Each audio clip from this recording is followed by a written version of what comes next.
받기에 합당하신 우리 아버지 하나님, 주님의 사랑하시는 백성들이 이 귀하고 복된 안식일에 주님의 존전에 모였사오니 저희를 사랑하시는 주님의 사랑과 은혜의 기별을 이 시간에 선포하시어서 저희들 모두가 세상의 모든 것들을 다 잊고 오로지 우리 아버지 하나님만을 바라볼 수 있는 귀하고 복된 시간 될 수 있도록 이 시간을 주관하여 주시옵시기를 예수 그리스도 이름으로 기도드리옵나이다. 아멘.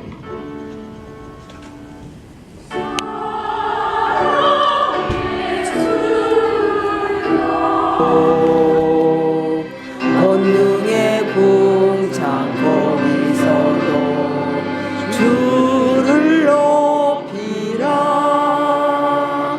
나팔을 들고 이팔을 들고 이 바람을 질러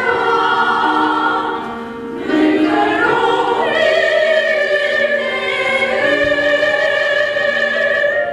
사랑하는 우리 주 나를 품어주소서.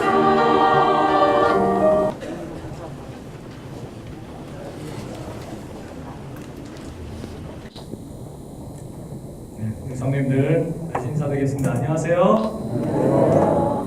우리 UAP 합창단의 아름다운 찬양을 통해서 저에게를 주신 우리 하나님께 감사를 드립니다. 우리 아까 장로님께서도 기도하셨지만은 2017년에 벌써 절반이 지나갔습니다. 이제 새로 시작되는 3기 그리고 우리 절반의 2017년 우리 성도님께서 기도하시고 또 하나님께 서운하시는 모든 결과가 주님 안에서 형통하게 되시기를 주님의 이름으로 축원을 드립니다.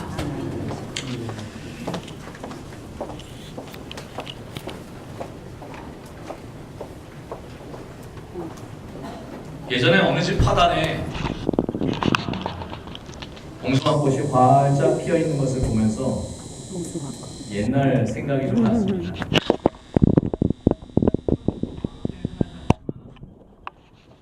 예전에는 첫사랑의 성공을 기대하며 손톱에 소망물을 드리고 있어요. 봄의 불망 첫눈을 기다리던 시절, 그런 시절이 있었죠. 그런 남자가 어떻게? 그래서 그러한 첫사랑을 고대하면서 꽃잎과 잎사귀 등을 백방과 잘 섞어서 바운 후에 힐로 동여맨 상태로 몇 시간을 기다리는 노력과 정성을 아끼지 않았던 그런 시절이 있었습니다.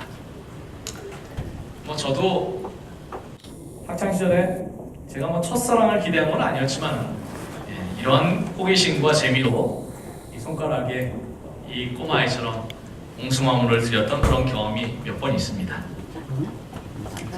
근데 이 봉숭아물을 드리고서 또 이 봉숭아물을 우리가 그렇게 하면서 이런 생각을 해봤던 적이 있습니다. 세상에 붉은 빛을 띠는 꽃은 참 많은데 왜 꼭 봉숭아만 물을 드릴까? 우리 성도님들 그런 생각을 해보신 적 있지 않습니까? 그런데 다른 꽃을 시도해 본다 한들 봉숭아만큼 이렇게 붉은 물이 들어지지가 잘 않는 것입니다. 봉숭아보다 더 빨간 무슨 꽃? 장미꽃. 맨들하네. 붉음의 정도가 더 깊고 진하지만 그래도 장미꽃을 빻아서 손에 물을 들면 장미꽃의 물은 손에 들여집니까? 들리지 않습니까? 맨들하네. 잘 들여지지 않아요. 진짜 왜 그렇습니까?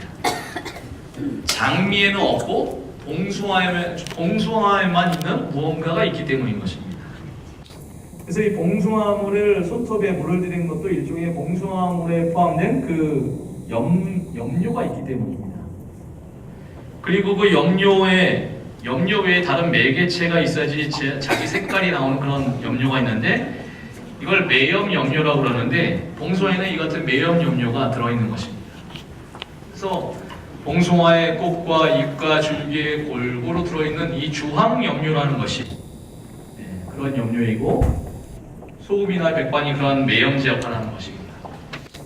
그래서 봉숭아물을 드릴 때 백반이나 소금을 넣어야지 손톱에 제대로 물이 들여지는 것입니다. 그런데 우리가 흔히 볼 수 있는 장미 같은 꽃에는 이런 매염역류의 성질을 지니는 주황색소가 없습니다. 따라서 장미가 아무리 예쁘게 빨간색을 띈다고 해도 주황색소가 없기 때문에 아무리 백반을 넣고 거기에 손에 물을 들려고 해도 물이 들지가 않는 것입니다. 우리 사랑하는 성도 여러분, 우리가 더 잘 살고 더 편안하게 살았으면 하는 것이 우리의 마음이고 바람입니다. 더 멋있고 더 우아하게 살았으면 하는 것이 우리의 소원입니다. 말하자면 장미꽃 같은 인생을 우리가 살고 싶어 합니다. 그런데요, 그 장미는 자기의 붉은 정열을 남에게 물들일 수가 없는 것입니다. 조금은 장미보다 덜 우아하게 보여요. 장미보다 더 초라하게 보여요. 장미보다 덜 아름답게 보이지만 조용히 가만히 그 아름다운 색깔을 물들일 수 있는 봉숭아 같은 삶, 오늘 우리에게 필요하지 않을까요? 초라하고 덜 아름다워서 물들일 수 있는 것이 아닙니다. 주황염료, 그것이 비결입니다. 오늘 우리의 삶에서 영혼의 영적인 주황염료를 우리가 간직할 수 있었으면 좋겠습니다. 가만히 우리의 주변을 주의 아름다운 보응으로 물들일 수 있는 그러한 아름다운 그리스도인의 삶이 되시기를 간절히 바랍니다. 아멘. 그래서 우리 그리스도인들은 장미꽃보다는 봉숭아꽃 같은 삶의 모습이 우리에게 더 필요한 것입니다. 물들이는 삶. 우리는 물들이며 살아가고 있습니까? 아니면 물들이며 살아가고 있습니까?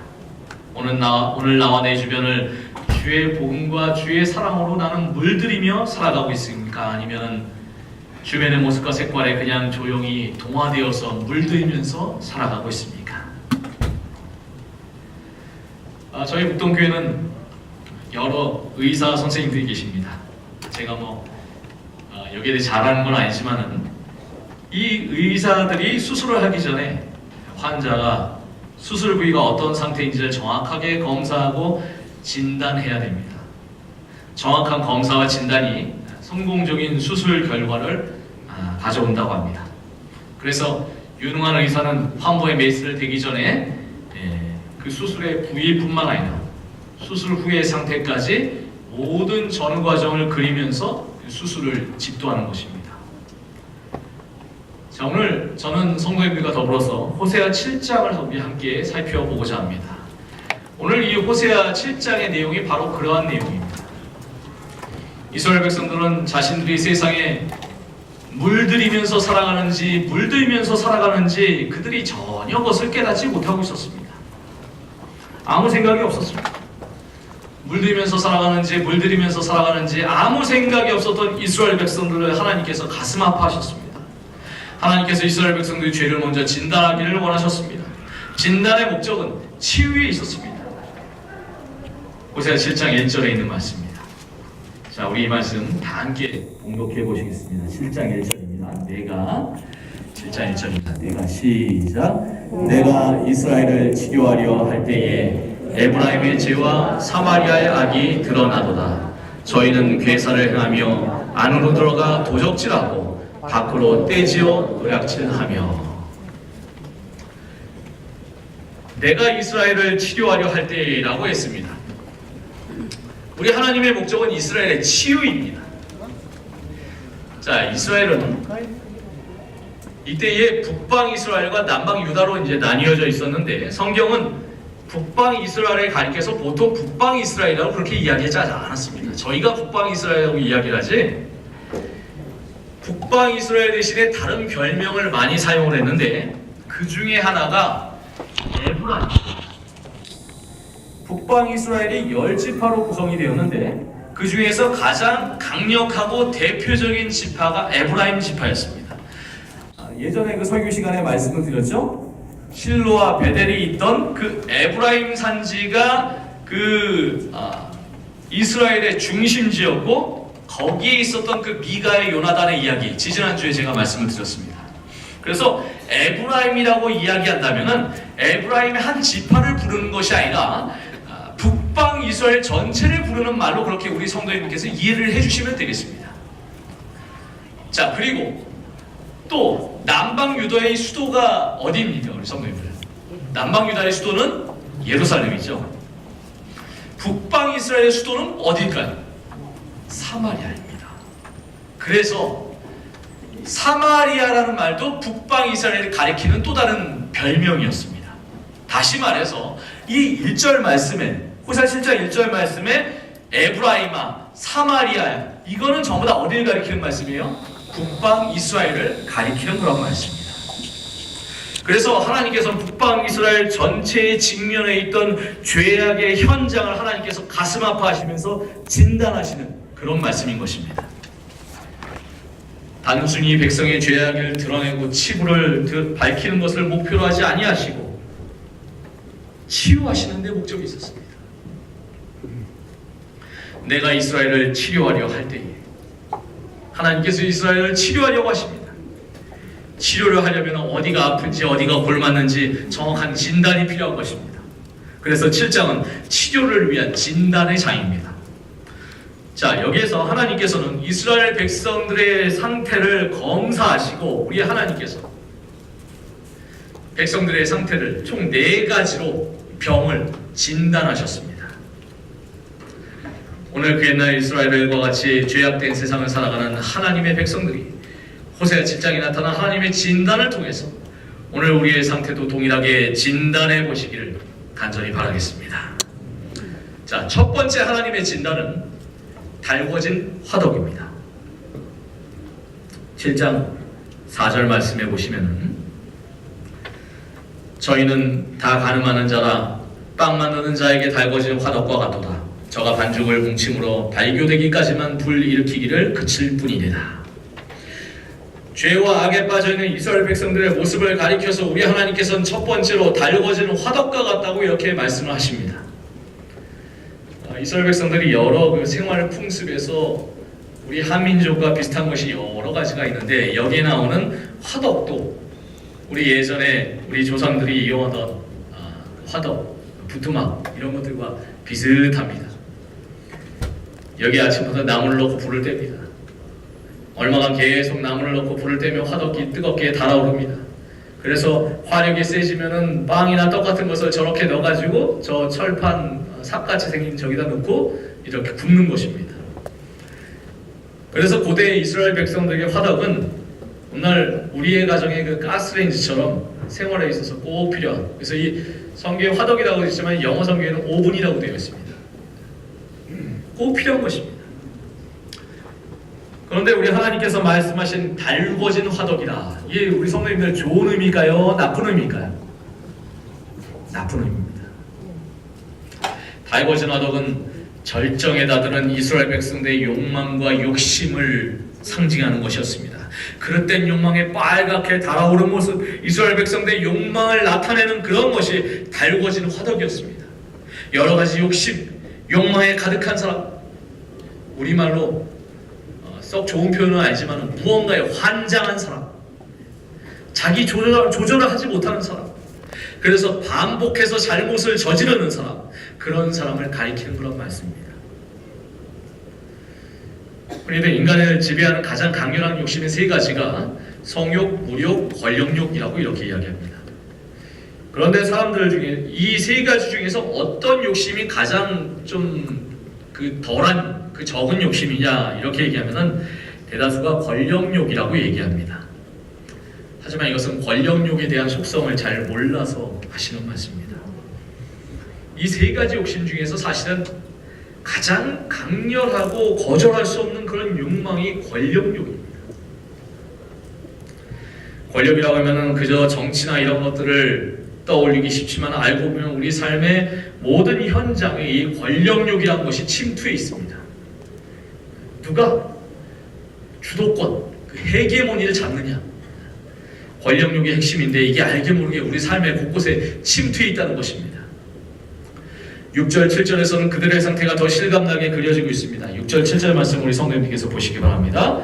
저희는 엎드려 기다릴 때 그 마음을 화덕같이 예비하니 마치 빵 만드는 자가 밤새도록 자고 아침에 피우는 불에 일어나는 것 같도다.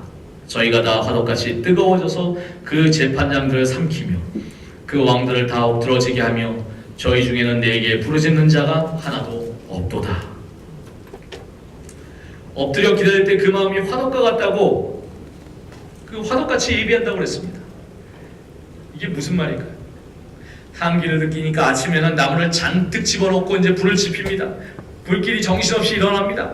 걷잡을 수 없을 정도로 일어나는 불길, 그렇게 달궈지는 화덕과도 같은 상태가 이스라엘의 상태라는 것입니다. 저희가 다 화덕같이 뜨거워져서 그 재판장을 삼키며 그 왕들을 다 엎드러지게 하며 저희 중에는 내게 부르짖는 자가 하나도 없도다. 역사적으로 살펴보면 호세아 선지자 당시에 북방 이스라엘은 치열한 권력 투쟁이 있었습니다. 그런데 북방 이스라엘의 그 정치적인 전성기, 가장 정치적인 전성기를 여로보암 2세의 시기로 봅니다. 그런데 여로보암 2세가 죽은 다음에 북방 이스라엘에 굉장히 큰 혼란이 닥치는데, 여로보암 2세의 그 다음 왕이 스가랴라는 왕입니다. 스가랴 선지자는 동명이인이죠. 이 사람이 얼마 동안 통치하는가 하면 딱 6달을 통치합니다. 그리고 그 다음 왕에게 살해됩니다. 그 다음 왕이 살룸입니다. 이 살룸이 스가랴를 죽이고 얼마 동안 통치하는가 하면 딱 1달 동안 통치합니다. 1달 동안 통치하다가 그 다음에 일어난 무나햄이라는 사람에게 살해당합니다. 무나햄이 좀 길게 통치했어요. 8년 동안 통치합니다. 무나햄이 죽고 그 아들 부가히야가 2년 동안 통치합니다. 그런데 부가히야도 다음 왕인 베가에게 살해당합니다. 베가 다음에 마지막으로 등장하는 왕이 호세아, 이 동명이인이죠. 호세아라는 왕이 등장합니다. 이런 식으로 북방 이스라엘이 멸망하기 전까지 계속해서 죽고 죽이는 그런 일들이 반복해서 벌어집니다. 온 국가가 권력에 대한 욕망으로 빨갛게 달아오르고 있었던 것입니다. 이런 역사가 스가랴 왕에서부터 시작이 되었던 것입니다. 이 스가랴 왕이 주색잡기에 능했던 그런 왕이었습니다. 술에 빠져 살았고 여자에 빠져 살았고 도박에 빠져 살았던 그런 왕이었습니다. 이런 스가랴 왕이 6개월간 통치한 다음에 비참하게 죽는데요, 열왕기하 15장 8절부터 10절 말씀에는 그 모습이 나와 있습니다. 유다왕 아사랴의 38년에 여로보암의 아들 스가랴가 사마리아에서 이스라엘 왕이 되어 6달을 치리하며 그 열조의 행위대로 여호와 보시기에 악을 행하여 이스라엘로 범죄케 한 느밧의 아들 여로보암의 죄에서 떠나지 아니한지라. 야베스의 아들 살룸이 저를 모반하여 백성 앞에서 쳐 죽이고 대신하여 왕이 되니라. 자, 우리 성도님들, 이 말씀 가운데 보니까 살룸이 스가랴를 죽일 때 그냥 죽이지 않고 어떻게 했습니까? 백성 앞에서 쳐 죽였다 그랬습니다. 백성들이 왕이 죽는 것을 구경했다 그랬습니다. 그 정도로 백성의 신임을 입고 백성들이 저 왕이 죽는 걸 통쾌했다 그런 것입니다. 그러면 신하들은 어땠을까요? 신하들도 왕과 다름이 없었습니다. 여기 붙고 저리 붙고 이 왕에게 붙고 저 왕을 죽이는 일에 가담하고 이러한 치열한 일들이 이스라엘에서 벌어지고 있었습니다. 이 밑바탕에 숨어있던 것이 권력에 대한 그런 욕망이었습니다. 자신의 안전과 이익을 도모하고 좀 더 많은 물질을 소유하고 좀 더 강력한 권력을 소유하려는 욕구 때문에 온 나라가 깊은 어둠 가운데 빠져 있었습니다. 그런 상태를 하나님께서 달궈진 화덕이다 이렇게 말씀하신 것입니다. 우리 인생을 가만히 생각해보면 우리 인생은 붙잡음과 놓아버림의 연속입니다. 무언가를 붙잡는 건 지혜입니다. 하지만 반대로 무언가를 잘 놓는 것도 지혜입니다. 우리는 소중한 것을 붙잡았을 때 감사합니다. 붙잡히는 것과 붙잡는 것은 우리 성도님들 어떻게 다를까요? 기회를 붙잡고 사람을 붙잡고 돈을 붙잡고 땅을 붙잡고 명예를 붙잡고 권력을 붙잡았을 때 그걸 축복이라고 여깁니다.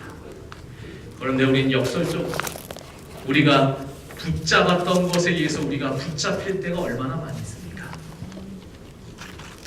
우리가 그토록 붙잡고 좋아했던 것들 때문에 우리가 때때로 얼마나 슬픔을 당하는 그런 경우가 있습니까? 붙잡음 때문에 우리가 붙잡힘을 당할 수도 있습니다. 우리를 자유케 할 줄 알고 붙잡았던 것들이 우리를 종으로 만들어버릴 때가 있습니다. 그렇게 힘들게, 우리가 정말 그렇게 힘들게 노력해서 붙잡았는데 그것이 우리를 비참하게 만들 때가 있습니다.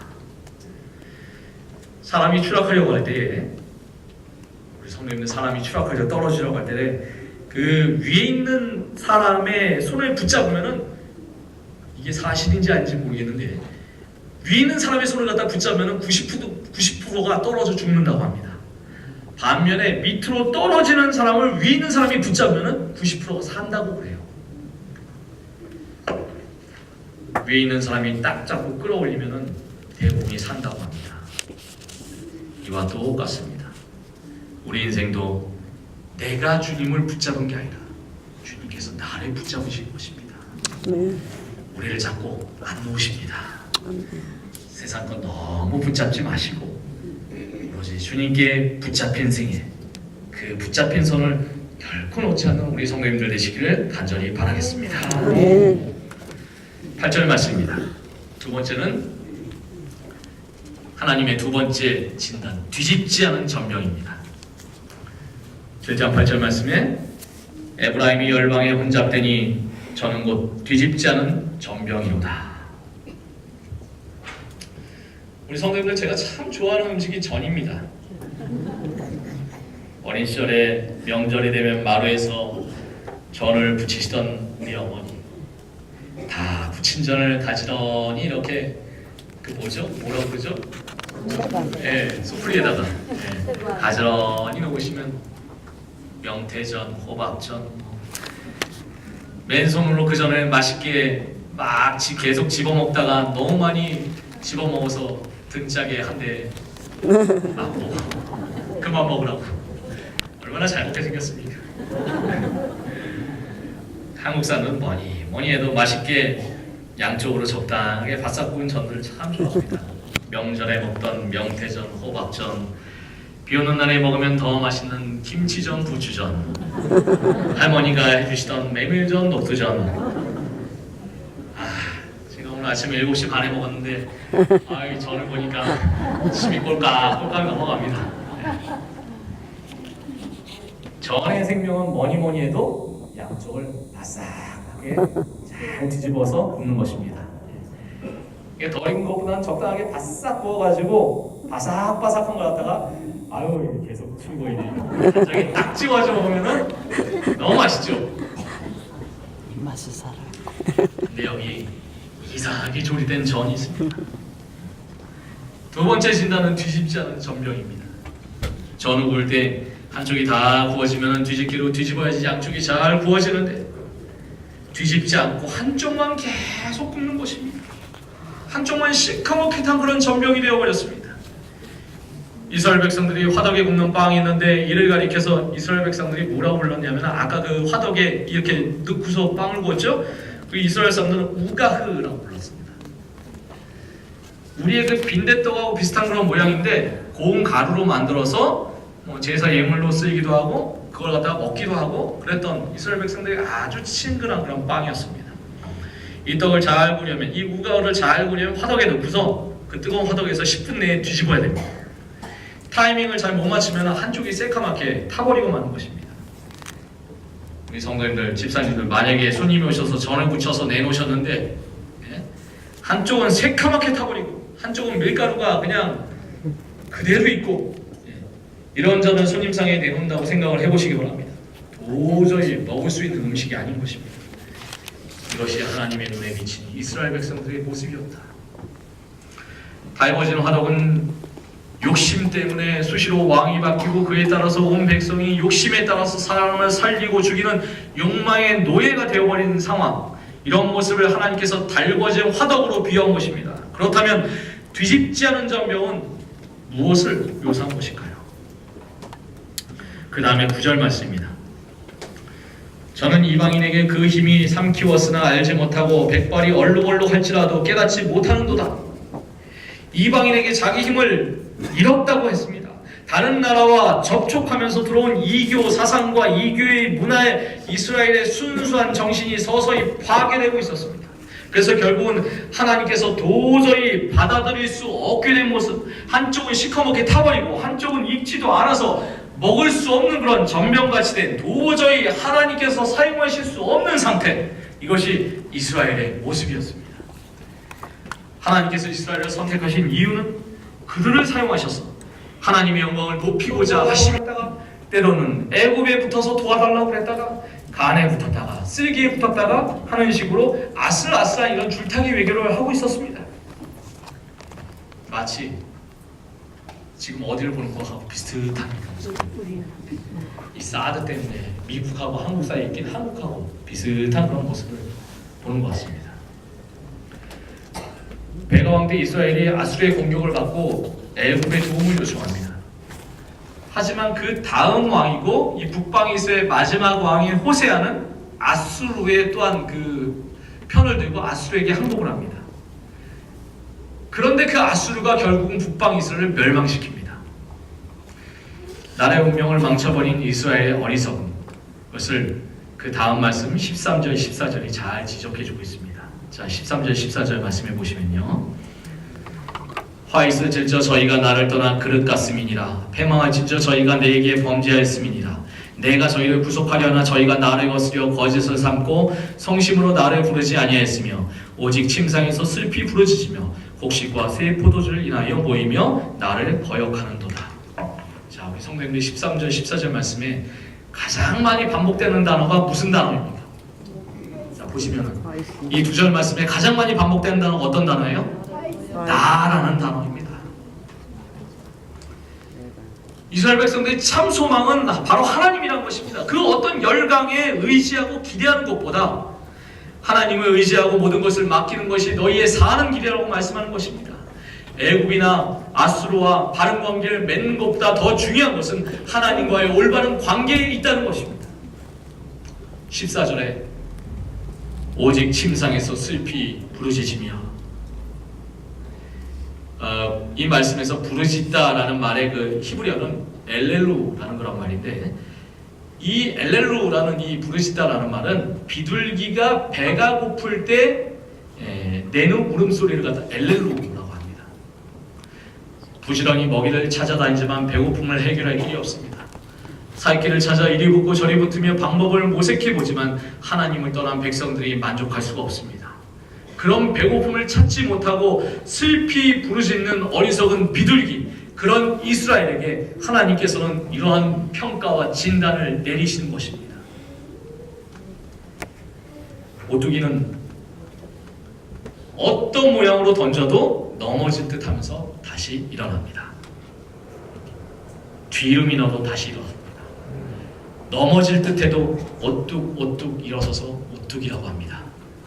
오뚜기는 결코 넘어지는 것을 걱정하지 않습니다.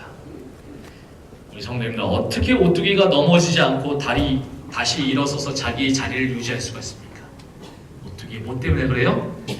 오뚜기 가장 밑바닥 가운데 있는 납덩어리 때문에 그런 것입니다. 그 납덩어리가 중심을 유지하고 있기 때문입니다. 우리 인생도 마찬가지입니다. 우리 인생의 한복판에 누가 자리 잡고 있느냐 하는 것이 대단히 중요한 것입니다. 우리의 인생의 한복판에 우리의 삶을 지탱하고 있는 그 중심이 무엇일까요? 우리 성도님들의 삶의 중심에 예수 그리스도를 항상 잊지 말게 되시길 간절히 바랍니다. 아멘. 어디로 던져져도, 어떻게 던져져도 중심에 예수 그리스도로 말미암아 오뚝오뚝 일어서는 오뚜기가 되시기를 간절히 바라겠습니다. 아멘. 우리 하나님의 마지막 네 번째 진단은 속이는 활입니다.